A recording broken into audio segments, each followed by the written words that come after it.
শবনম বুবলি তো শাকিব খানের মান সম্মান শেষ করে দিল, মান সম্মান সব শেষ করে দিল। আঘাতের চিহ্ন শরীরে, হ্যাঁ, বুকের ওপরে দেখেন লালচে হয়ে আছে, কালশিরা পড়ে গেছে, মনে হচ্ছে সেখানে একটা কিল বা ঘুষি। আসলে কথাটা বলতে চাচ্ছিলাম না, তারপরে বলবো যে আমাদের কিছু কিছু মা বোন আছে যারা সংসার জীবনে স্বামীর সুখটাকে কখনো প্রচার করে না। আলহামদুলিল্লাহ সুখে আছি, আলহামদুলিল্লাহ আমার স্বামী ভালো, আমাকে ভালো রেখেছে, এই সুক্রিয়াটা আদায় করে না। কিন্তু যদি একটু অসুবিধা হয় বা কোনো কিছুতে দায়িত্ব পালনে যদি এক চুল পরিমাণ ছাড় দেওয়া হয়, তাহলেই তুলকালাম লাগাই দেবে। আশেপাশে 10টা মানুষকে জানাবে আমার স্বামী ভালো না, আমার স্বামী এটা দেয় না, আমার স্বামীর কাছে ওইটা চাইলাম দিলাম না, আমাকে ঘুরতে নিয়ে যায় না, আমাকে কেনাকাটা করে দেয় না, মায়ের বাড়ি নিয়ে যায় না। আর মায়ের বাড়ি তো সারা দিন রাত খালি অভিযোগ চলবে স্বামীর নামে। এমনকি কিছু কিছু মা বোন আছে নিজের ফ্যামিলিতে, নিজের শ্বশুর শাশুড়ির কাছে পর্যন্ত নিজের ছেলের নামে বদনাম করে। যাক, অপু বিশ্বাস তিনি অনেক লাকি একজন সৌভাগ্যবান, তার মতো বউ পাওয়া শাকিব খানের জন্য ভাগ্যের ব্যাপার। এটা আমি এর আগেও বলেছিলাম, আজকেও আবার বলছি।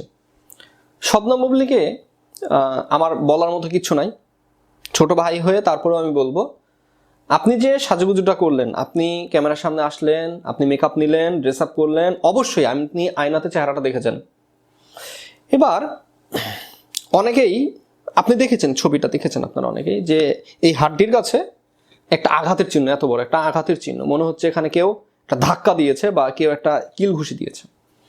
এই জায়গা, এই চিহ্নটা দেখার পর অনেকেই বলছেন যে তাহলে সংসারে কি অশান্তি চলছে, সংসারে কি অশান্তি চলছে? শবনম বুবলি এটা কেন করলো, এটা কেন পাবলিকের সামনে নিয়ে আসলো? অনেক প্রশ্ন উঠেছে কিন্তু এই ছবিটা নিয়ে। আমি জানি না যে এটার ঘটনাটা কি বা আসলেই মূল কাহিনী কি, আসলেই আপনারা যেটা মনে করছেন সেটাই কি না জানি না, শিওর না। তবে এমনটা হওয়ার কথা না। শাকিব খান তিনি তো সিনেমা শুটিংয়ে, শাকিব খানের সাথে তো একটা দূরত্ব রয়েছে। এটা এমনও হতে পারে যে হয়তো বা এখানে একটা ডলাও দিতে পারে, হয় মশাতে কামড়াইতে পারে, মশার কামড়াইলে এভাবে আপনি ডলা দিলে আপনার শরীর লাল হয়ে যাবে। যেমন আমার ছেলে, ও হচ্ছে মানে আমি একটু শ্যামলা ফর্সা, আমার ছেলে একেবারে মানে টকটকে ফর্সা, টকটকে ফর্সা, আলহামদুলিল্লাহ মাশাআল্লাহ। আপনাদের নজর যেন না লাগে কারো, দোয়া করবেন আমার ছেলের জন্য। টকটকে ফর্সা, তাকে এভাবে একটু যদি ডলা হয় এটা লাল হয়ে যাবে। বা ধরেন কপালে একটা মশা বসেছে, আপনি মশাটাকে এভাবে মারলেন, লাল হয়ে যাবে। বা একটা মশা কামড়াইছে, ওই জায়গাটা গোটা এরকম লাল হয়ে যাবে, এরকম একটা সিচুয়েশন। তো আমার ছেলেকে কেউ কোলে নিলে তিনি বিপদে পড়ে যায়। ধরেন কোলে নিয়ে আছে, গালটা এই জায়গাতে বুকের কাছে আছে বা মাথাটা এই জায়গাতে আছে, গালের এক পাশ লাল হয়ে যাবে। যে কেউ মনে করবে যে ছেলেটাকে হয়তো ঠাসা দিছে, মানে চাপ দিছে, এরকম মনে হবে। তো শবনম বুবলি এমনও হতে পারে যে অতিরিক্ত তিনি ফর্সা, সুন্দর, টসটসে বিধায়, হ্যাঁ, তার ওখানে হাত দিয়ে এরকম মানে চাপ দিতেই বা মশা বসতে পারে, মশা কামড়ও দিতে পারে, যে কারণে হয়তো একটা লাল হয়ে গেছে ওখানে। আবার এমনও হতে পারে যে কিছু ফ্যান ফলোয়ার তারা দুষ্টুমি করে ছবিটা এডিটও করতে পারে। স্বাভাবিক, অস্বাভাবিক কিছু না, এটা হতে পারে, হয়, এরকম হয়। তো আমার কাছে তারপরেও মনে হচ্ছে যে শবনম বুবলি ম্যাডাম, আপনাকে সতর্ক থাকতে হবে। আপনার যে মেকআপ ম্যান, আপনার যে কস্টিউম ডিজাইনার, তাদেরকে আপনার চেঞ্জ করতে হবে, সতর্ক থাকতে হবে। দিনকে দিন আপনার ফেস কাটিং, আপনার আইব্রো, হ্যাঁ, মানে কটকটি সাজ দিয়ে দিচ্ছে, কটকটির মতো, কিরণমালার কটকটির মতো আপনাকে সাজ দিছে। এই সাজগুজটা আপনাকে চেঞ্জ করতে হবে। যেমন পাশে যে মডেলটা আছে শবনম বুবলির পাশে, তাকে যথেষ্ট গ্ল্যামার লাগছে, কিন্তু চেহারা টোন বলেন, স্কিন বলেন, গ্ল্যামার বলেন, গ্লোলি যে ফেসটা, সেই লাগতেছে। কিন্তু বুবলি ম্যাডাম, আপনার অনেক পরিবর্তন, আপনার যথেষ্ট পরিবর্তন। তো এই পরিবর্তনটা কিন্তু রাখা যাবে না, এটা চেঞ্জ করতে হবে, অবশ্যই এটা চেঞ্জ করতে হবে। যদি চেঞ্জ না করেন, যদি আপনি সতর্ক না হন, যদি আপনি এদিকে একটু নজর না বুলান, তাহলে আপনার দেখবেন দিনকে দিন আপনার ফেস কাটিং বলেন, মেকআপ বলেন, লুক বলেন, আরও বাজে টাইপের সেট আপ করা হবে এবং আপনাকে এমনভাবে হাজির করা হবে যে আপনি বারবার অপমানিত হবেন। আমার বিশ্বাস আপনি এদিকে নজর দিবেন। আর অপু বিশ্বাসের জন্য আমি বলবো যে ওনার মতো ওয়াইফ শাকিব খান পেয়ে ধন্য। ওই রকম ওয়াইফ পাওয়া খুব ভাগ্যের ব্যাপার। যেমন আমার ওয়াইফের কথাই বলি, আলহামদুলিল্লাহ ভালো আছি, যথেষ্ট ভালো আছি। সংসার জীবনে খুঁটিনাটি অভিযোগ থাকে, কিন্তু আলহামদুলিল্লাহ অনেক ভালো আছি। ইয়েস।